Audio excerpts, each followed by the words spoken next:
चांदोरी येथे गोदावरी नदी पात्रात बुडून तरुणाचा दुर्दैवी मृत्यू. चांदोरी येथील रहिवासी रवींद्र गंगाराम झुरडे वय 38 यांचे गोदावरी नदीत पाण्यात बुडून दुर्दैवी निधन झाले. सदरील प्रेत 22 फेब्रुवारी 2026 रोजी दुपारी सुमारे 2:30 वाजण्याच्या सुमारास आढळून आले. मिळालेल्या माहितीनुसार झुरडे हे गोदावरी नदी पात्रात असताना अचानक तोल जाऊन नदीत पडले. गोदावरी नदीतील पाणवेलीमध्ये झुरडे यांचा मृतदेह आढळून आला. घटनेची माहिती मिळताच स्थानिक आपत्ती व्यवस्थापन समितीने शोधकार्य सुरू केले.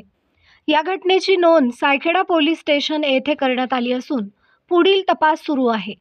सायखेडा पोलीस स्टेशनचे सहाय्यक पोलीस निरीक्षक एस घुगे, पोलीस उपनिरीक्षक पी.के. अडांगळे, पोलीस हवालदार नाईक, पोलीस अंमलदार गांगुर्डे व शोधकार्य करण्यासाठी स्थानिक आपत्ती व्यवस्थापन समिती अध्यक्ष सागर गडाख व किसन जाधव, फकीरा धुळे, वैभव जमदडे, विलास गांगुर्डे, सूरज पगारे, सोमनाथ कोटमे, सचिन कांबळे, राजेंद्र टर्ले व पोलीस पाटील अनिक गडाख, ग्रामपालिका सरपंच विनायक खराक, सदस्य रवींद्र बदादे व ग्रामस्थ उपस्थित होते.